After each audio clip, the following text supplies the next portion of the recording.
Le jeu de la vie, comment le jouer? Le jeu de la vie, comment le jouer? Par Florence Covelchin, lu par Ronald Selmon, nous continuons avec le chapitre 3, la puissance de la parole. Par tes paroles, tu seras justifié, et par tes paroles, tu seras condamné. Celui qui connaît le pouvoir de la parole fait très attention à sa conversation. Il lui suffit de surveiller les réactions causées par ses paroles pour savoir qu'elles ne retournent point à moi sans effet. Par sa parole, l'homme se crée sans cesse à lui-même des lois. J'ai connu quelqu'un qui disait « Je manque toujours l'autobus.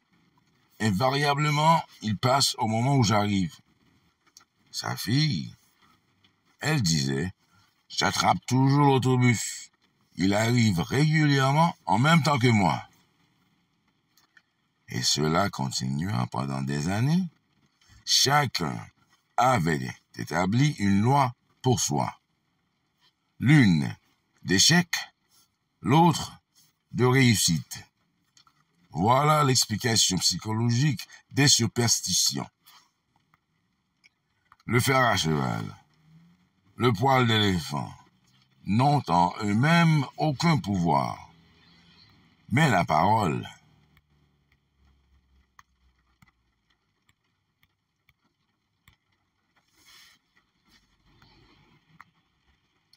la croyance qui affirme qu'il porte bonheur crée un état d'optimisme dans le subconscient qui attire la chance. Cependant, j'ai observé que ceci est sans effet pour les gens qui, plus avancés spirituellement, connaissent une plus haute loi. Ceci s'explique. On ne peut pas revenir en arrière et l'on doit écarter les images taillées. 2 de mes élèves avaient eu de grands succès en affaires depuis plusieurs mois lorsque brusquement tout alla mal. Nous nous efforçâmes d'analyser la situation et je découvris qu'au lieu de faire leurs affirmations et de s'en remettre à Dieu pour leur réussite et leur prospérité, ils avaient fait l'acquisition de 2 singes porte-bonheur. Ah, leur dis-je, je comprends. Vous avez mis votre foi dans les singes et non en Dieu. Débarrassez-vous des singes et faites appel à la loi du pardon. Car l'homme a le pouvoir de pardonner, c'est-à-dire de neutraliser ses erreurs.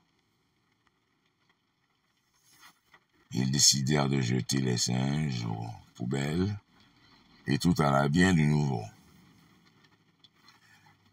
Ce qui ne signifie pas qu'il faille jeter tous les ornements porte-bonheur de la maison, mais qu'il faut connaître que leur pouvoir est le seul et unique pouvoir, Dieu, et que l'objet ne sert qu'à donner un sentiment d'optimisme.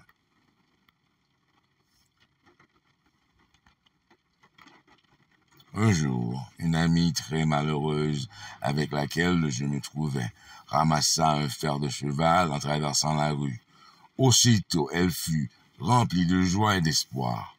Elle était certaine que Dieu lui avait envoyé ce fer à cheval pour ranimer son courage. Et en effet, dans l'état où elle se trouvait, c'était à peu près la seule chose qui pouvait frapper son conscient. Son espoir se transforme en foi, et par la suite, elle fit une merveilleuse démonstration. Je tiens à souligner que les 2 hommes dont il fut précédemment question se confiaient au seul singe, tandis que mon ami reconnut la puissance supérieure. Pour ma part, je dois dire que j'ai mis longtemps à me débarrasser de l'idée qu'une certaine chose m'apportait toujours une désillusion. Si elle se présentait, invariablement, une déception s'ensuivait. Je vis que le seul moyen d'amener un changement dans mon subconscient, c'était d'affirmer: il n'y a pas de puissance, il n'y a qu'une, Dieu. Par conséquent, il n'y a pas de désillusion à cette chose, et cette chose m'annonce une heureuse surprise. Aussitôt, je remarquai un changement, et des plaisirs inattendus m'arrivèrent. Et une de mes amies déclarait que rien ne la ferait passer sur une échelle. Je lui dis: mais si vous avez peur, c'est que vous croyez à deux pouvoirs, le bien et le mal. Puisque Dieu est absolu, il ne peut y avoir de puissance opposée, à moins que l'homme ne crée de fausses lois mauvaises, pour montrer que vous ne croyez qu'en un seul pouvoir, Dieu, et qu'il n'y a ni puissance ni réalité dans le mal. Passez sous la prochaine échelle que vous rencontrerez. Peu de temps après, mon ami alla à la banque. Elle désirait ouvrir son coffre et une échelle se trouvait sur son passage. Impossible d'atteindre le coffre sans passer sous l'échelle. Effrayée, elle battit en retraite. Mais, arrivée dans la rue, mes paroles retentirent à ses oreilles et elle décida de passer sous cette échelle. C'était un gros effort. C'était un gros effort, car depuis des années, elle était prisonnière de cette idée. Elle revint au sous-sol et se trouvait où se trouvaient les coffres. Et l'échelle n'était plus là. C'est ce qui se produit si souvent. Une fois que l'on a décidé de faire fi d'une appréhension, ce que l'on redoute est écarté. C'est la loi de la non-résistance que l'on comprend si peu. Quelqu'un a dit que le courage contient du génie et de la magie. Faites face sans crainte à une situation qui paraît menaçante.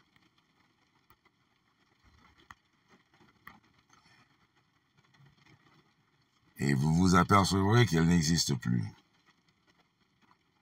Elle disparaît d'elle-même. C'est ce qui explique que la peur attira l'échelle sur la route de mon ami et que le courage l'ôta. Ainsi, les forces invisibles travaillent constamment pour l'homme qui tire toujours les ficelles, lui-même sans le vouloir. À cause de la puissance vibratoire des paroles, quoi que ce soit que nous disions, nous commençons à nous l'attirer. Les personnes qui parlent continuellement de maladies invariablement l'attirent. Lorsque nous nous initions à la vérité, nous ne pouvons trop surveiller nos paroles. Par exemple, une de mes amies me dit souvent au téléphone: venez me voir pour que nous bavardions un peu à l'ancienne mode. Ce bavardage à l'ancienne mode représente 1 heure pendant laquelle 500 à 1000 mots destructeurs seront prononcés. Les principaux sujets de conversation étant les pertes, la pénurie, les échecs et la maladie. Aussi, je réponds: ah non merci, ces bavardages là sont trop onéreux. J'en ai eu assez dans ma vie. Je serais contente de bavarder à la manière nouvelle et de parler de de ce que nous voulons au lieu de ce que nous ne voulons pas. Un vieux dicton veut que l'homme ne se serve de sa parole que pour 3 desseins: guérir, bénir ou prospérer. Ce qu'un homme dit des autres, on le dira de lui. Et ce qu'il souhaite aux autres, il se le souhaite à lui-même. Si un homme souhaite de la malchance à quelqu'un, il est sûr de s'en attirer à lui-même. S'il souhaite aider quelqu'un à réussir, il souhaite son propre succès et s'y aide lui-même. Le corps peut être renouvelé et transformé par la parole et une claire vision et la maladie complètement effacée du conscient. Le métaphysicien sait que toute maladie a une correspondance mentale et que pour guérir le corps, il faut d'abord guérir l'âme. C'est le subconscient, l'âme qui doit être sauvée des pensées négatives. Dans le psaume 23, nous lisons: « Il restaure mon âme ». Cela veut dire que le subconscient, l'âme, doit être restauré par les idées justes. Le mariage mystique est celui de l'âme et de l'esprit, c'est-à-dire du subconscient et du superconscient. Il faut qu'ils soient unis. Lorsque le subconscient est rempli des idées parfaites du superconscient, Dieu et l'homme ne font plus qu'un. Moi et le Père, nous sommes un. C'est-à-dire que l'homme est uni au plan des idées parfaites. Il est celui qui est fait à la ressemblance et à l'image, imagination, de Dieu. Celui auquel sont données la puissance et la domination sur toute chose.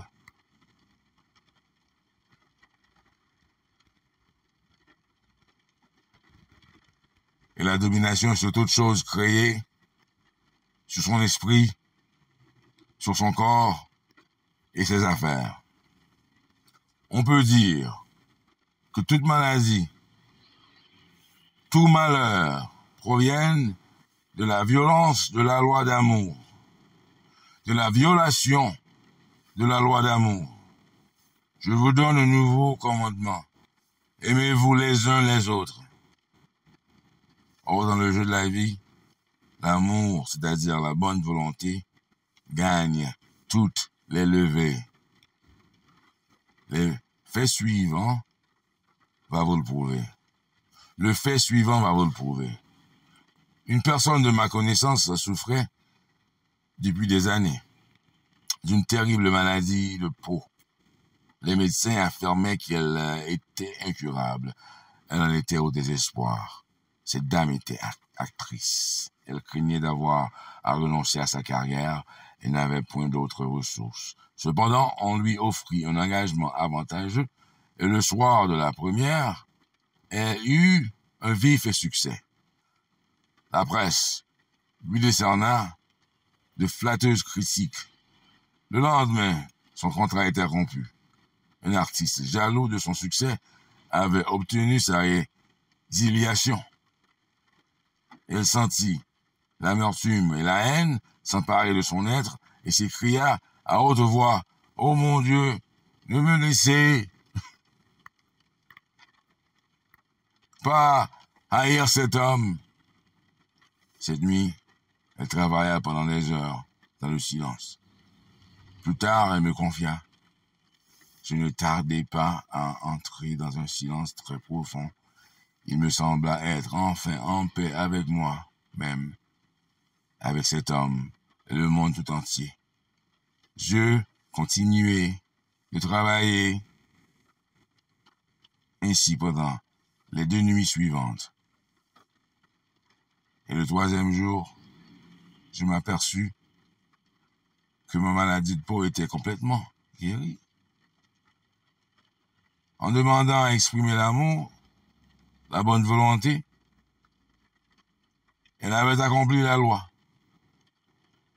Car l'amour est l'accomplissement de la loi. Et la maladie qui provenait d'un ressentiment ancré dans le subconscient disparut. La critique continuelle produit les rhumatismes, car les pensées inharmonieuses forment dans le sang des dépôts acidiques qui se localisent autour des articulations. Les tumeurs ont pour cause la jalousie, la haine, le refus de pardonner les offenses, la peur, etc. Chaque maladie, malaise, est créée par un état d'esprit de malaise. Je dis un jour à mes élèves, il ne s'agit pas de demander à quelqu'un « Qu'avez-vous ?» mais contre qui en avez-vous? Le refus du pardon des offenses est la cause la plus fréquente de la maladie. La sclérose des artères et du foie. Et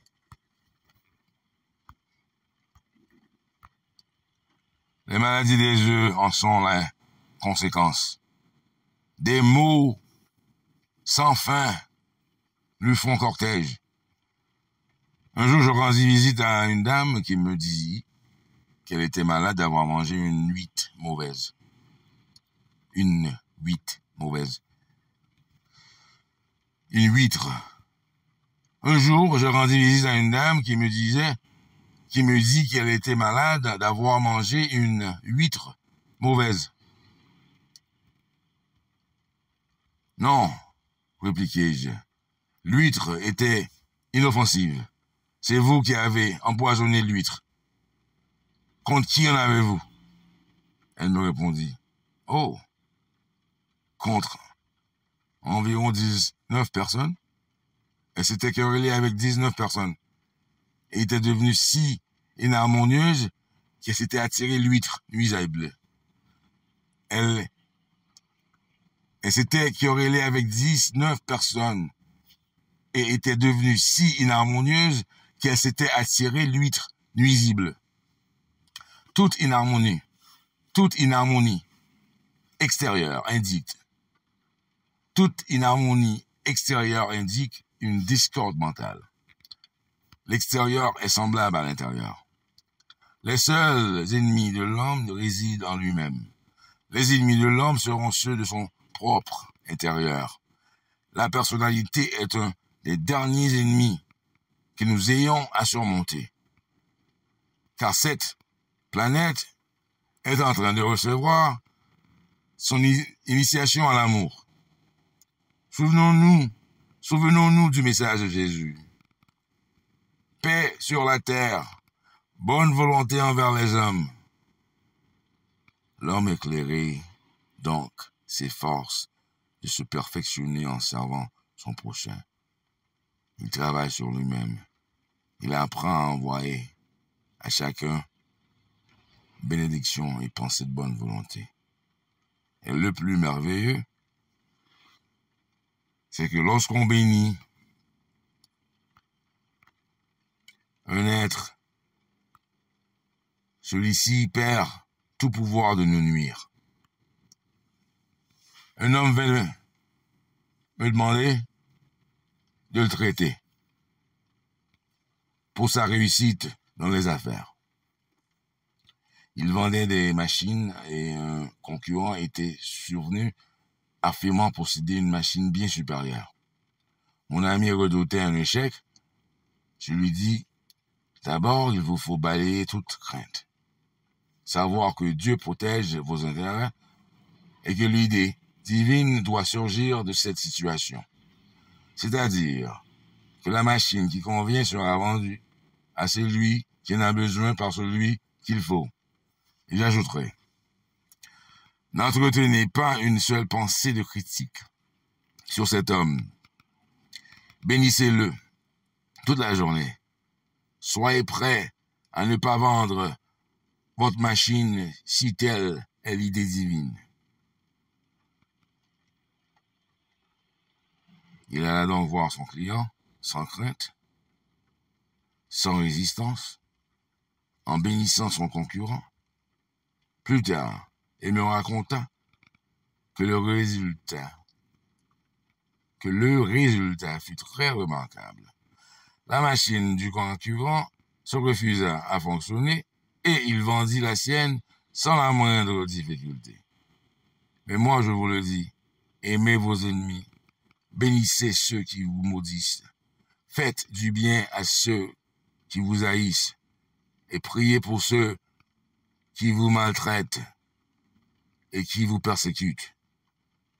La bonne volonté produit une grande aura de protection autour de celui de la cultive et toute arme forgée contre lui sera sans effet. En d'autres termes, l'amour et la bonne volonté détruisent les ennemis qui sont en nous et par conséquent, nous n'avons point d'ennemis à l'extérieur.